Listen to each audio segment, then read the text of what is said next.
Hey folks, me Brian. Had a couple requests to do a ceviche video, how I make ceviche. So here we go. Here are the things that are needed to make ceviche. Some of the ingredients. You need tomato. Half of a lime. Basically, you need to make some pico. My wife's going to explain how to do that here in a second. You're going to need tomato, some lime, garlic, red onion, peppers, cilantro, salt, pepper, and of course you need fish to make ceviche, but this is what you need to make pico. Alright, so the first thing is I washed all my vegetables so they're clean, of course. You need a serrated knife so you can slice your tomatoes easier. You don't want to smush them, that's the whole point. And then you need a nice cutting knife, or chef's knife. What I usually like to do first is I'll do my garlic and my onions because I don't really need a lot of that. I just use either 2 small ones or 1 big clove of garlic. This is a kind of a good size one. Some people like it more garlicky, but it has a lot of bite to it. So smash the garlic and open it up. And sometimes it's easy to peel and sometimes it sticks a little bit, but you can always run it over some water or smash it again. But this one looks like it's actually coming off okay. All right, and you don't want to get any of the peel in the pico, obviously, because it'll be really tough and dry. You want to cut the end off.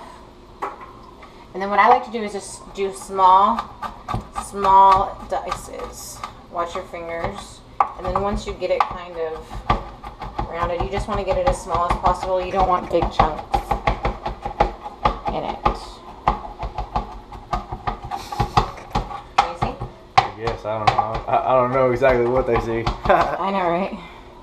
But you can always put it in. Okay, and then always have your bowl ready. Throw everything into the bowl. Bam, garlic's done. Yeah. So then we'll do a little bit of onion. This is a half a red onion. I'm going to do 1/4 of it. Again, cut the ends off and makes it easier to peel.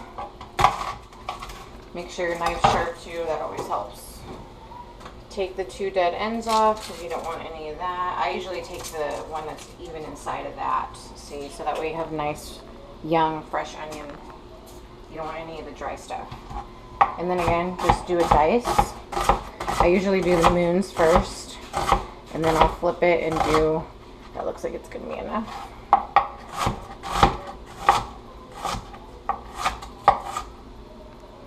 What? And again, it depends on how big you want it, how small you want your onion. I usually like to keep everything pretty small because the tomatoes is going to be the biggest thing in it. Gonna make you cry, babe. Alright, those are pretty good. It doesn't have to be perfect. You can also do this in a food processor, which is what our Aunt Deanna does. Alright, so onions in. Now we're going to do our peppers. I like to do a jalapeno for that crunch and the flavor, but it's really not that hot. So we'll do a serrano too. So maybe like a little bit more than half.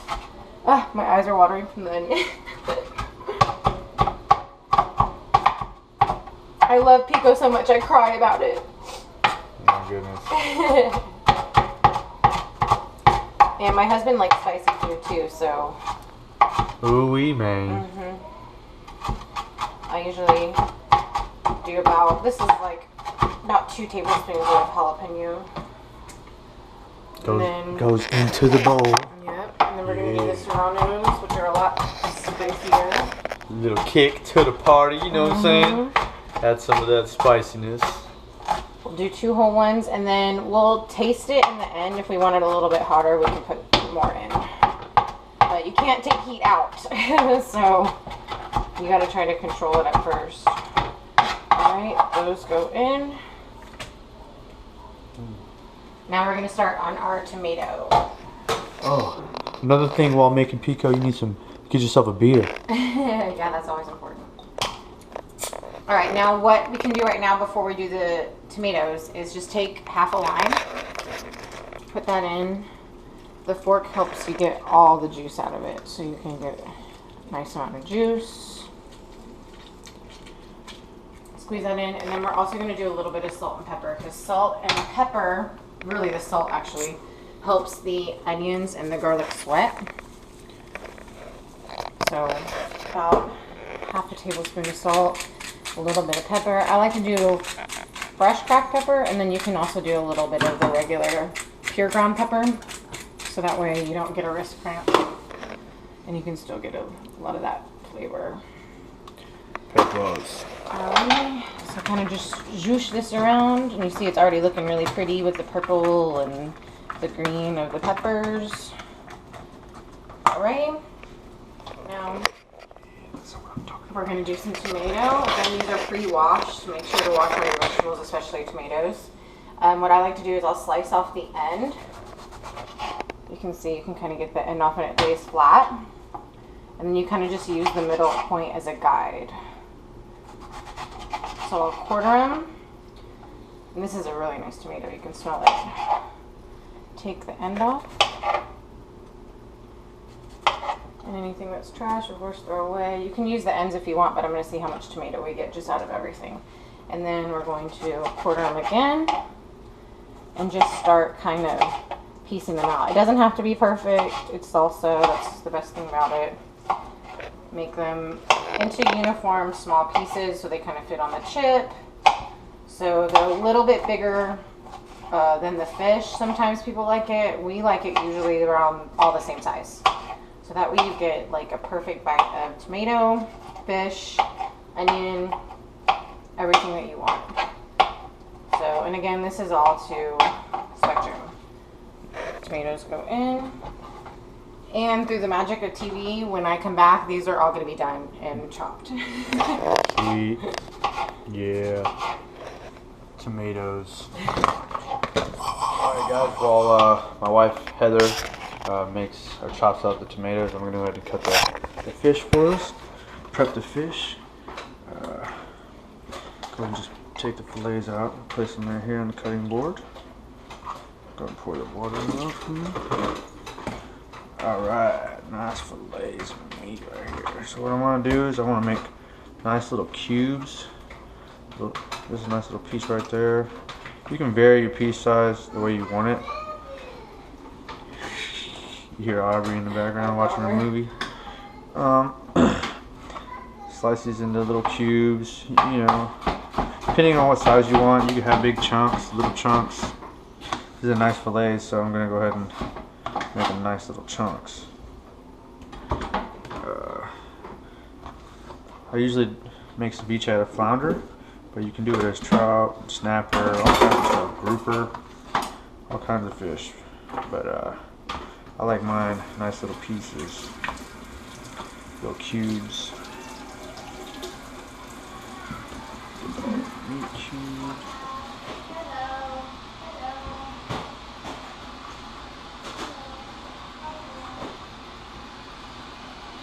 Okay, so now what we're going to do is we're going to take our fresh cilantro. You want to put the cilantro in last. Any type of fresh herb, you always want to put it in last, whether you're heating up something or if it's staying chilled, because it'll get too wilted. But you still want the flavors to marry. So everything else kind of goes together, gets nice and smooshed together. And we'll take a handful of cilantro, and we're just going to do a rough chop. I'm going to make sure we get it nice and cut up, because then all the flavors come out of the leaves. Okay, and we're going to put that in, and I think we're going to do a little bit more because it's a little bit bare still. And plus, my husband and I love cilantro. Some people don't like it, and it's actually because of a gene that they have in their mouth that makes it taste like soap whenever they eat it, and that's true. Too bad for them. Yeah, because it's really great, isn't it? Yeah. Alright, and now we're just going to mix all this up. Looks so pretty. Yeah, the pico. The show. Pico is very important. Yeah. In making ceviche, it's like the thing. And I've already salt and peppered it to taste, but if it needs some more after it gets a little bit more combined, then we'll be good. Alright, and see, that's nice and pretty. You kind of want that consistency there. Yeah. And just put it in the fridge. Where the chips? You want to taste Put it in the it? fridge? No, we're good. Alright, now, Where the chips? the most important thing, to cook the ceviche, you need tons and tons of limes. Now, have a garbage bowl, that usually helps, or you can bring your trash can out. This is just a little bit easier. I just took a regular bowl and lined it with a trash bag or a grocery bag. Now, you need a serrated knife. We can get rid of these two actually. And a fork.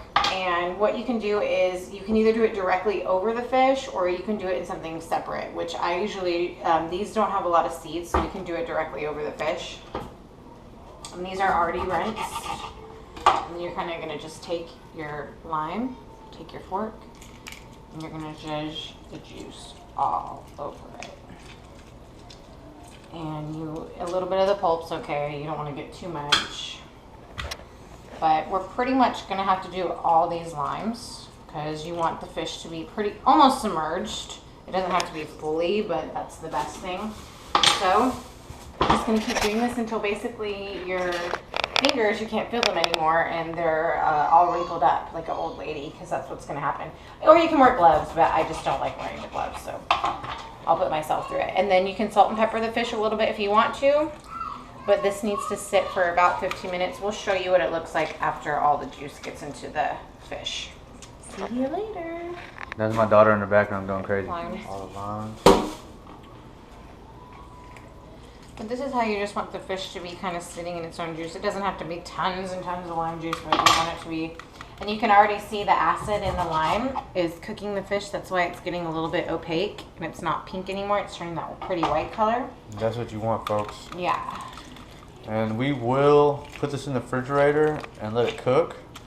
And every 5 to 10 minutes, I'll go check. Stir it, and you check the fish. And you want it to be opaque and white, not pink. And as it turns opaque and white, I tend to taste a piece. And if it's slimy, if it's slimy, then I won't eat it. As it cooks, it'll get more firm, yeah. Less slimy, more cooked. Anyways, lime juice, fish in the lime juice. Nice. Pretty soon it's gonna be ready. Oh my god, I can't wait. Stay tuned. You gonna see it. How you doing? Oh yeah, we cooking more. We cooking steaks tonight. Oh, we got the fish on top. Pico, the fish. Oh, that's how you do it. We're gonna come check on this in about 5-10 minutes and see how it's going. I'll go ahead and check the fish now. Oh yeah, look at that. Oh man, it's right there. Good. Yeah. Try one. Try one. Tell me what you think. Maybe 5 more minutes.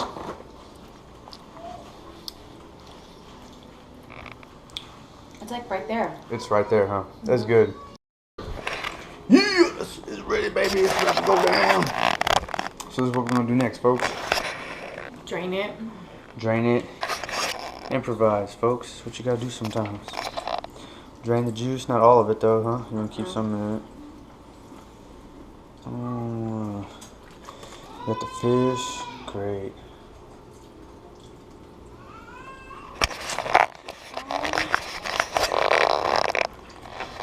Mixed fish with the pico. There you go. Ceviche. All I gotta say is delicious. Gotta take the chip, dip.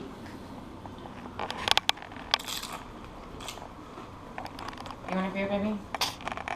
Please like, comment, and subscribe. Share this video. So good. Peace.